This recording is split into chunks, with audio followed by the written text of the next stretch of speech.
The Tiger tank, perhaps the finest tank of the Second World War, and at the same time, one of Germany's greatest mistakes. Because it was never just a tank. It was more like a fusion of psychological warfare and cutting-edge engineering. Allied commanders issued special tactical manuals for one reason only: to explain to their crews how to even approach this machine. Tankers knew that trying to punch through a Tiger's frontal armor head-on was hopeless, while its gun could take you out before you ever got within firing range. So why was it that, despite all its sophistication, the Tiger could still be outmatched in battle by the far simpler Soviet T-34? Why, at the same time, was it the undisputed king of the fighting in North Africa? And what design flaw became fatal for German crews during the Russian winter?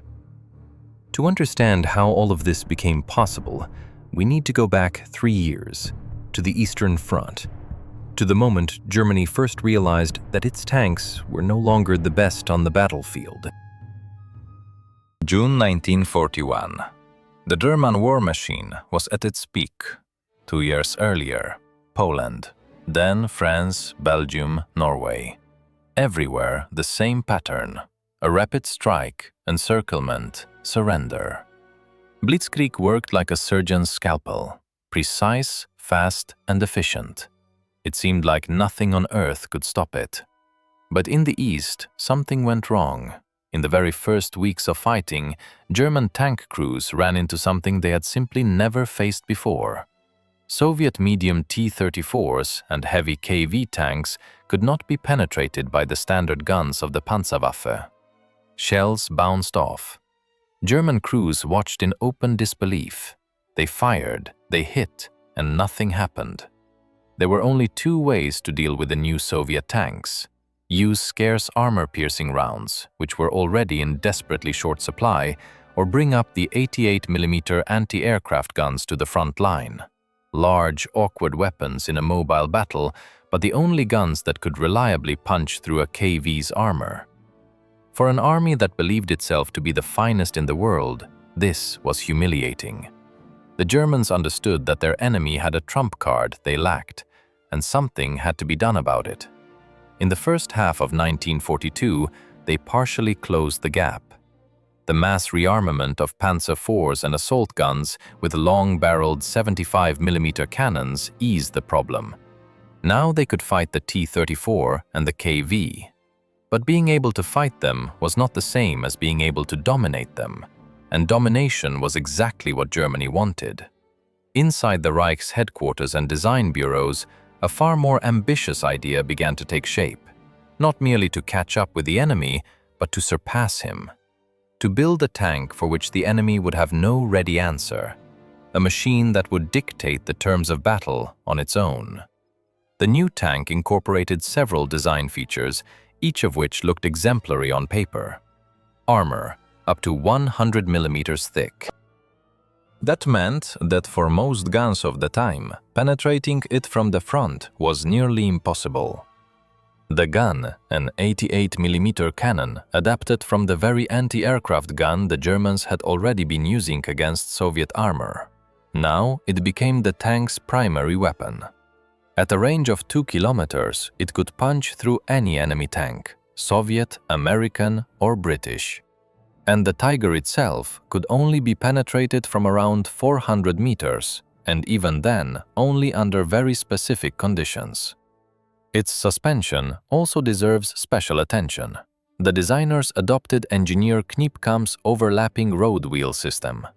That layout had already been used on armored vehicles and had performed well. On a tank, it offered a real boost in firing accuracy while moving. The vehicle rocked less, which allowed the gunner to work faster and more precisely. The large number of road wheels also improved ground contact and distributed the tank's enormous weight more evenly. The designers were pleased. The military was too. The new tank was given a name, Tiger, and under that name it was sent to war. But behind every engineering decision in the Tiger, there was a hidden cost. And the deeper you go into the details, the clearer it becomes. This machine was both a masterpiece and a headache.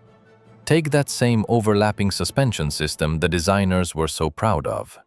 Yes, it improved accuracy, but picture the reality: field repairs, a damaged tank, one broken road wheel buried deep inside that multi-layered arrangement. To get to it, the crew first had to remove most of the outer wheels. In a workshop, that would be inconvenient. On the front line, under fire, in mud or freezing weather, it became a nightmare. Winter made everything worse. Snow and mud packed themselves between the wheels and froze solid overnight. In the morning, the crew could discover that the entire running gear had locked up completely, and the tank simply could not move. The second problem was more systemic: production complexity. Every Tiger required an enormous number of man-hours from highly skilled workers. Complex components, high manufacturing precision, scarce materials.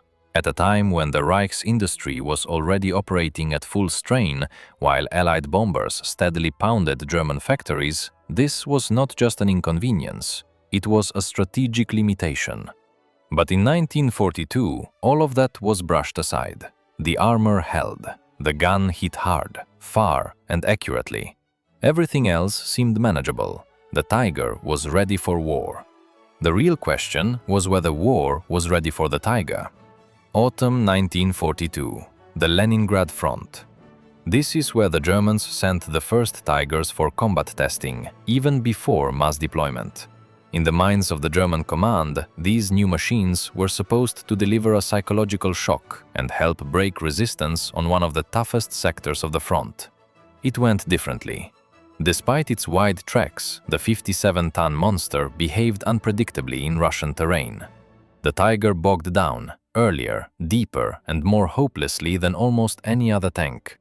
Even powerful 18-ton recovery vehicles often failed to pull it free from the mud. And abandoning the Reich's newest secret tank intact on the battlefield meant handing the enemy everything: armor layout, suspension design, gun performance. So several Tigers had to be blown up by their own crews during this early testing phase, before they had even entered full-scale combat. But one of them did fall into Soviet hands, intact and almost undamaged. It was sent immediately to a proving ground. Engineers and military specialists methodically fired at it with every weapon they had, recorded penetration points, measured ranges, and searched for weak spots. That work paid off. The data gathered became the basis for tactical instructions issued to Red Army tankers and artillery crews. Leningrad exposed the Tiger's weaknesses: its dependence on roads, its lack of agility, its vulnerability against a well-organized defense. But on the other side of the world, in the burning sands of North Africa, the same machine found entirely different conditions. And there, it truly showed what it could do. While Tigers were bogging down in autumn mud on the Eastern Front, the first vehicles of the 501st Heavy Tank Battalion were arriving in North Africa. The trigger was the Allied landing in Morocco and Algeria, Operation Torch. Hitler reacted immediately. Reinforcements were rushed to Tunisia, and among them were the brand new Tigers. Everything was different there. No mud, no bottomless roads, hard ground, open spaces, and visibility stretching for miles. These were exactly the conditions in which the 88mm gun came into its own.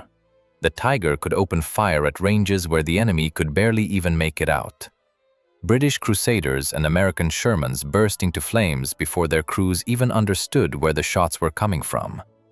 A few months of fighting in Tunisia became a painful lesson for the Allies. 2 German battalions destroyed more than 300 enemy vehicles, while losing only a handful of their own in direct engagements. Allied commanders rushed to rewrite their tactical manuals. Approaching a Tiger head-on meant near-certain losses. New methods had to be developed. Attack from the flanks, use aircraft, lure them onto minefields. All of it worked, but it took time, coordination, and above all, casualties the Allies were forced to absorb again and again. And yet the war in Africa had one defining characteristic. It was fought on an isolated theater, cut off from the main resources of the Reich. Delivering tanks and fuel across the Mediterranean became increasingly dangerous as the British Navy and Air Force steadily intercepted Axis convoys. German and Italian forces were slowly compressed inside the Tunisian pocket, not because they were being crushed in direct battle, but because they were running out of everything: fuel, ammunition, spare parts. Tigers that remained nearly untouchable in open tank combat were brought to a halt by something far more ordinary: lack of fuel. By May 1943, the situation had become hopeless. There would be no evacuation. Hitler forbade retreat, determined to hold the bridgehead at any cost. And when it became clear that surrender was inevitable, German crews did the same thing they had done near Leningrad. They destroyed their own vehicles rather than let them fall into enemy hands. Most of the Tigers were blown up or disabled. Only a few were captured in usable condition.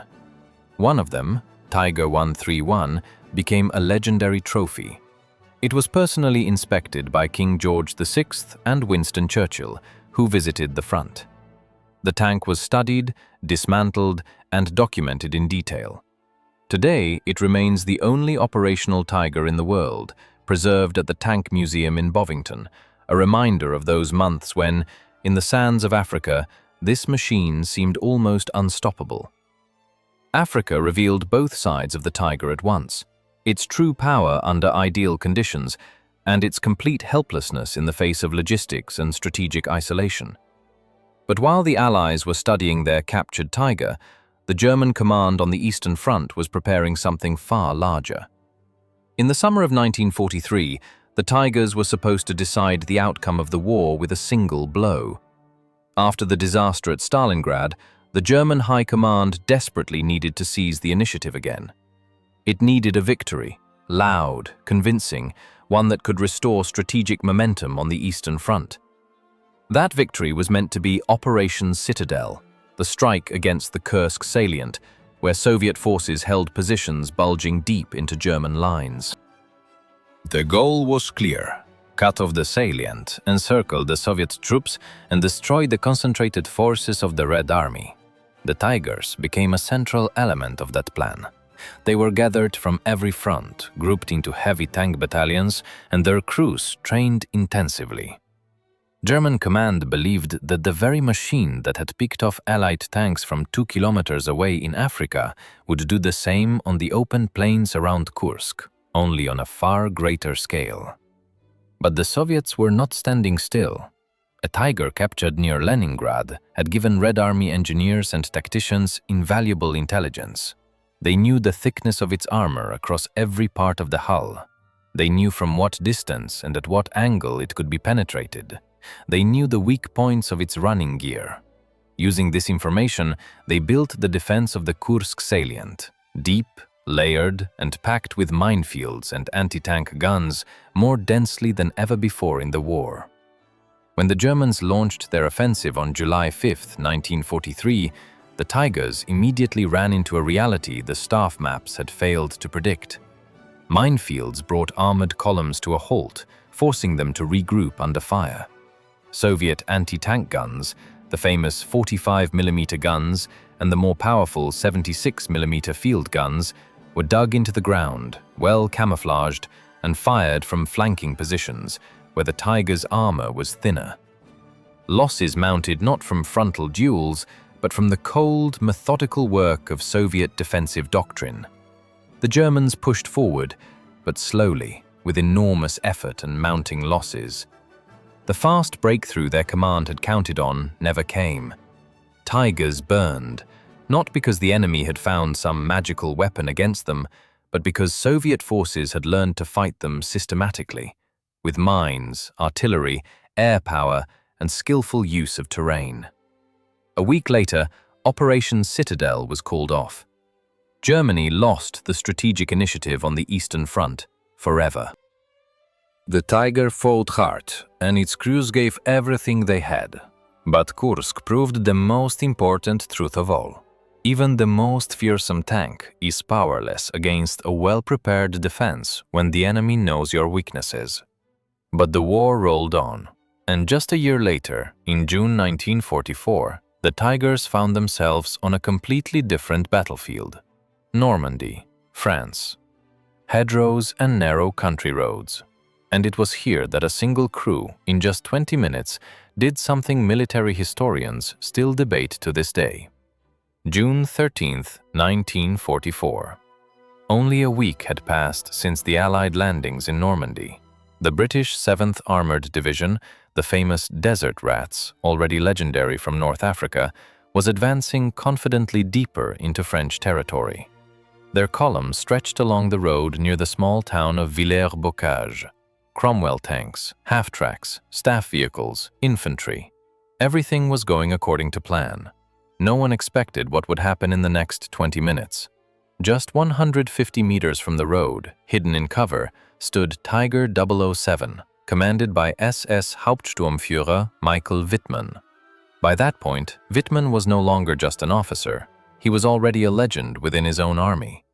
On the very first day of the Battle of Kursk, he had personally destroyed 8 Soviet tanks and 7 artillery pieces. Over the course of the fighting on the Eastern Front, his personal tally had risen past 100 vehicles. Now he looked at the stretched-out British column and made his decision. At around 9 a.m., the Tiger emerged from cover. With his very first shot, Wittmann set the lead half-track ablaze, instantly blocking the column's route of retreat. Then he swung the turret the other way and began moving methodically down the road, destroying vehicle after vehicle. The light Stuart reconnaissance tanks, with their 37mm guns, could do absolutely nothing to the Tiger. Their shells simply bounced off its armor. British crews abandoned their vehicles in panic. Infantry scattered into the ditches and hedgerows. Wittmann pushed all the way into the center of Villers-Bocage. There the situation became more complicated. The British had managed to deploy several tanks and throw together something resembling a defense. A Cromwell, commanded by Lieutenant Dias, hit the Tiger twice, but the armor held both times, and the return shot destroyed the British tank. Only a Sherman Firefly, commanded by Sergeant Lockwood and armed with its powerful long-barreled gun, was finally able to damage the Tiger for real. The shell tore through its track. Immobilized but not defeated, Wittmann kept firing from the stationary tank until the very end, until the crew was finally forced to abandon the vehicle and escape the town on foot. The entire engagement lasted less than half an hour. In that time, Wittmann personally destroyed 11 tanks, 13 armored personnel carriers, and 2 anti-tank guns. Together with the actions of the other tanks in his company, total British losses reached 25 tanks and 28 other armored vehicles. The British advance was stopped by 1 crew, 1 tank in 20 minutes. Wittmann himself was killed less than 2 months later, on August 8, 1944, near Saint-Aignan-de-Craménil. The most likely version is this. A shell from a Sherman Firefly penetrated the side of his Tiger, detonated the ammunition, and destroyed the tank instantly with the entire crew inside. The man who had become the living embodiment of the Tiger's power was ultimately stopped by the very gun the Allies had developed specifically to fight it. Villers-Bocage entered history forever as proof of what this machine was capable of in the hands of a master. But one master, even an extraordinary one, was nowhere near enough to change the course of the war. And that brings us to the most important question of all. How many Tigers was Germany actually able to build? After Villers-Bocage, Wittmann's name thundered across the Reich. Newspapers celebrated him as a hero, and Hitler personally presented him with awards. German propaganda made full use of stories like his, building the image of an invincible tank and an invincible warrior. And in a certain sense, it was true. Within the limits of one battle, 1 hour, 1 road, the Tiger really had no equal. But war is not a collection of heroic episodes. It is an endless chain of decisions, resources, and numbers. Over the entire war, German industry produced just over 1,300 Tigers. At first glance, that sounds impressive. But Soviet factories, evacuated beyond the Urals back in 1941 and running around the clock in 3 shifts, were producing T-34s by the thousands every year. American assembly lines were turning out Shermans with the same relentless efficiency. Altogether, that meant roughly 100,000 tanks against 1,300, a ratio in which quality superiority simply dissolved into the sea of quantity. And the Allies had no intention of endlessly accepting losses in head-on encounters. The T-34 received its new 85mm gun, which meant it could now engage the Tiger with real confidence at actual combat ranges. The Sherman Firefly, the very tank that stopped Wittmann at Villers-Bocage, carried the British 17-pounder gun, capable of penetrating Tiger armor from several hundred meters away. One-on-one, the Tiger still held the advantage, but one-on-one was almost never how this war was fought. 3 or 4 tanks attacking at once from different directions turned even its thick frontal armor into an insufficient defense. The Germans tried to answer this by building even more powerful machines. The King Tiger appeared, heavier, more heavily armored, with an even longer gun. But it only made the main problem worse. The more complex the machine became, the fewer could be produced, the more resources it consumed, and the more often it broke down in the field. In the conditions of total war, the pursuit of perfection became a strategic trap. In the end, the Tiger became a symbol of the central contradiction at the heart of the Third Reich's war industry: the pursuit of perfection in a war that demanded quantity.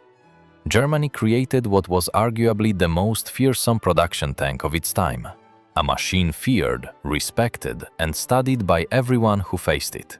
But large-scale industrial war leaves no room for handcrafted masterpieces. It is merciless toward those who stake everything on a single trump card, no matter how powerful it may be. The Tiger did not lose battles on its own. But wars are not lost by tanks, they are lost by nations. And no engineering masterpiece can outweigh thousands of factory shifts, millions of tons of steel, and the will of entire peoples rising against a single enemy at the same time.